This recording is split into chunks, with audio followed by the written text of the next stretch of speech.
Hello and welcome.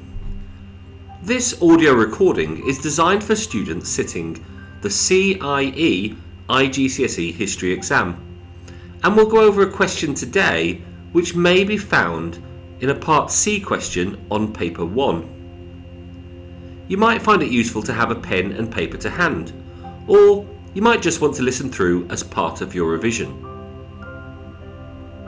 Many of you will be familiar with what us history teachers call PEE. That is to say, in each paragraph you make your point, back it up with evidence in the form of names, dates, statistics, quotations, people, places and events, and then explain. Phrases such as "this shows" or "this suggests" are helpful in achieving this. And better answers will often give more than one layer of explanation. We call this PEE 2.0 because you're doing it twice. So in this response, we will use the PEE formula to answer the question, what were the causes of the Iranian Revolution? We will offer a 4-part scope. Now, be aware this question could come up in a different format. For example, the Ayatollah Khamenei was the main cause of the Iranian Revolution. How far do you agree with this statement? It's up to you to be able to transfer this information into that argument using the skills required for a Paper 1 answer. But in the interest of being thorough, this account will give a 4-point generic scope. So, let's get started. What were the causes of the Iranian Revolution? Point 1. Foreign influence. Evidence to support this includes: the Shah's reign had begun in 1941 following the abdication of his father, Reza Khan. While he controlled the army for the first 10 years of his reign, Mohammad Reza ruled as a constitutional monarch. But then a crisis arose in 1951. The Prime Minister, Mohammad Mossadegh, nationalised Iran's oil industry, thereby upsetting the British, who controlled Iran's oil through the Anglo-Iranian Oil Company. Mossadegh was popular with the Iranian people because he insisted upon Iranian independence from foreign powers. The Shah regarded him as a threat because Mossadegh argued in favour of more limited powers for the monarchy, and so with the help of the CIA and MI6, the Shah overthrew Mossadegh in a military coup during August 1953. The coup, which had no popular support, meant that after 1953, the rule of the Shah would be associated with the British and the Americans, whose prime interest in assisting the Shah had been to safeguard oil supplies to the West. Iran, remember, possessed the 3rd largest oil reserves in the world. The resentment of the Iranian people over this event was to fester and grow during the next 2 decades.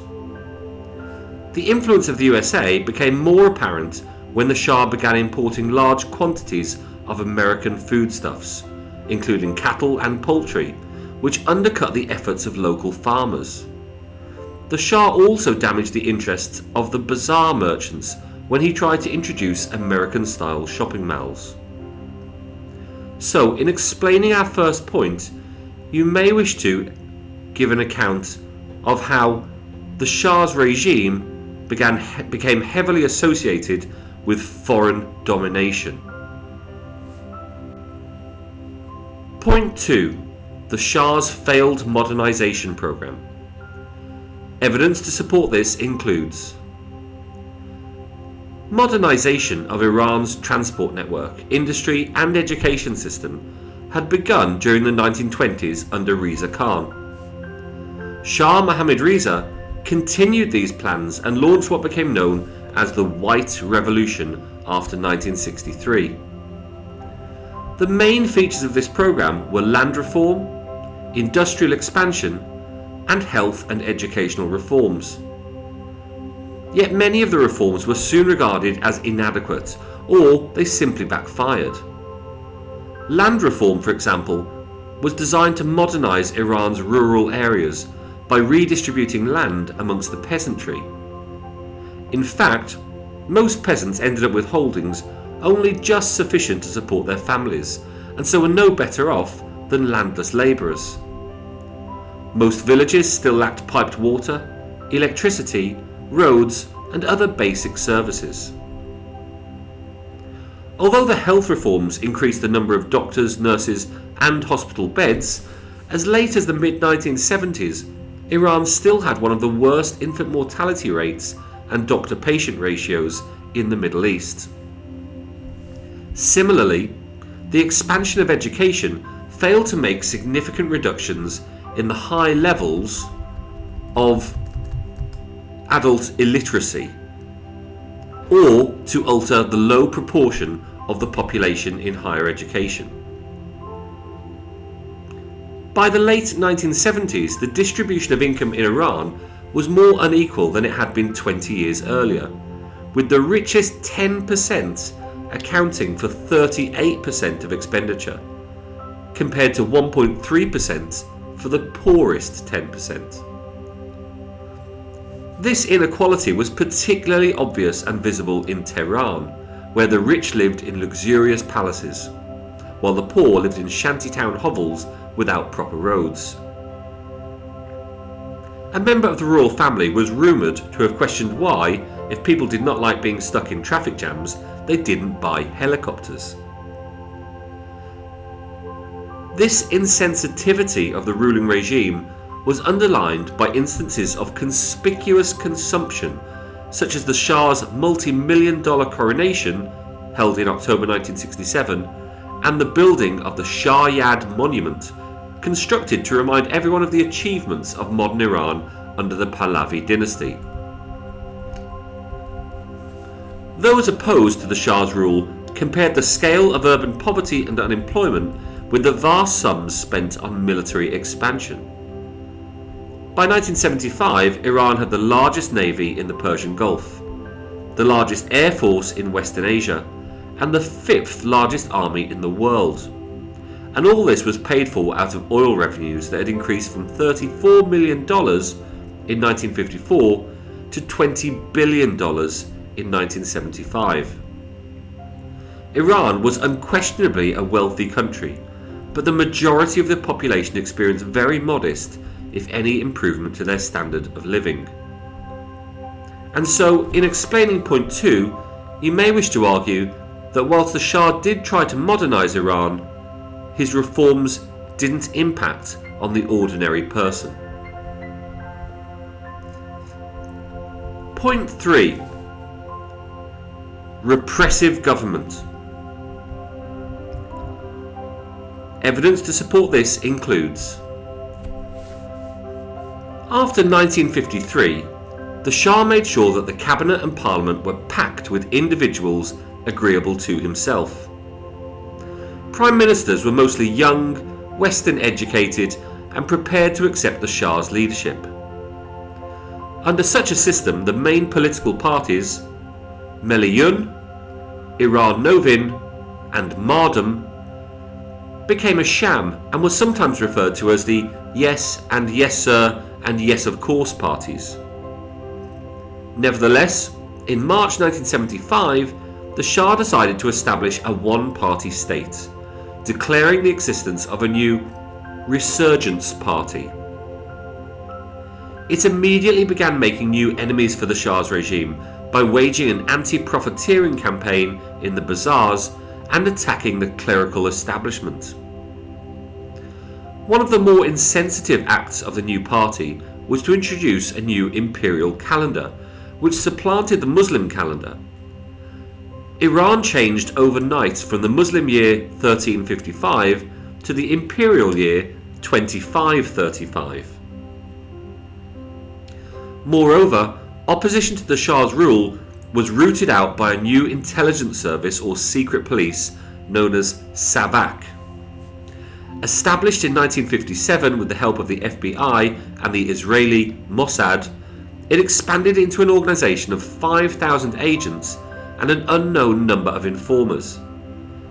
Its task was to act as the eyes and ears of the Shah, to impose censorship and to screen government and university appointments. SAVAK became known for its brutal tactics, including torture, forced confessions and summary executions. Yet, despite the ever-widening hatred to his regime and its methods, the Shah authorised a relaxation of police controls in 1977. This was largely a response to increasing international condemnation of human rights violations within Iran.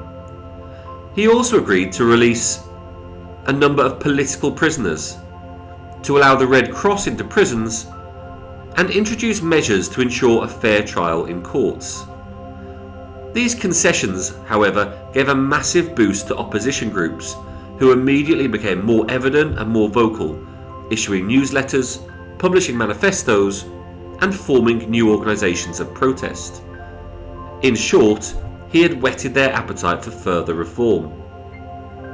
The Shah had obviously hoped that a tactical retreat would save the monarchy, but instead it unleashed an unstoppable wave of mass protest. And so, in explaining our third point, you may wish to argue that it was the resentment at this autocratic and repressive government which brought about the Iranian Revolution. Point 4. The leadership of Ayatollah Khomeini. Evidence to support this includes: by the mid-1970s, there was widespread political and popular opposition to the Shah. Socialists and nationalists, together with Islamic and Marxist groups, all had very different agendas and ideologies, but they shared one common objective, which was the overthrow of the Pahlavian monarchy. The Shah had lost the support of clerics, merchants from bazaars, unemployed migrants from rural areas, school leavers who could not gain places at university, and university graduates who could not find employment. What this opposition needed was an inspirational leader who could provide a rallying cry that would unite all of these disparate groups. Ayatollah Khomeini fulfilled this role. Although a leading Muslim cleric and scholar, Khomeini was also a keen political activist who had been forced into exile in 1964 for undermining the Shah with his preaching and writing. He had been especially critical of the Shah's readiness to submit to foreign influences, and most of Khomeini's exile was spent in the Iraqi city of Najaf, from where he sent recorded cassette tapes of his political message across the border into Iran. Ordinary Iranians were able to listen to his simple, clear articulation of their grievances and hopes for the future. He deliberately avoided any mention of his desire to establish an Islamic government, and instead concentrated on issues that would gain maximum support among his audience. He delivered fierce criticisms of the Shah for such offences as supporting Israel against the Muslim world, wasting resources on military expansion, neglecting the plight of rural villages, and failing to combat crime and alcoholism. Khomeini also coined a series of catchphrases and soundbites that could be used as street slogans. Some of these included: "The poor die for the revolution, the rich plot against the revolution." "Islam will eliminate class differences." "Islam represents the slum dwellers, not the palace dwellers." And also, "In Islam there will be no landless peasants." Although Khomeini spent the final months of his exile in France, from where he directed the final stages of the revolt, he made it clear that he would not return to Iran until the Shah had left the country. On the 1st of February, 2 weeks after the Shah had departed, Ayatollah Khomeini landed in Tehran in an Air France jet from Paris. The welcoming crowds numbered more than 3 million, and over the next 10 days, the destruction of the Pahlavian dynasty was confirmed as the army declared its neutrality. Street fighting removed any remaining defenders of the old regime, and thousands of civilians appeared on the streets to celebrate a popular revolution. So, in answering the question, what were the causes of the Iranian Revolution, we have offered a 4-part scope. Opposition to foreign influence, the Shah's failed modernization program, his repressive government, and the leadership of Ayatollah Khamenei. Now it's time then for our clever conclusion. On the 16th of January 1979, Shah Mohammad Reza Pahlavi, more commonly known as the Shah of Iran, left his country never to return. The 53-year-old Pahlavi dynasty and the 2,500-year-old monarchy had been swept away by a popular protest movement that led directly to the establishment of an Islamic Republic under the leadership of Ayatollah Khamenei. In answering the question about what was the main cause, it must be considered that the Shah had offended almost every sector of society, and the last year of his rule was punctuated by marches, demonstrations, violent clashes, shootings, deaths, and widespread strikes. A mass rally held in Tehran on the 11th of December 1978, involving a crowd of more than 2 million, demanded the Shah must go. And so, although the fate of the Iranian monarchy was decided between 1977 to 79, it is argued here that it was the pressures that led to the final events, which had been building up during the last quarter of a century, which were the long-term and more important causes of the Iranian Revolution. Okay, thank you very much for listening.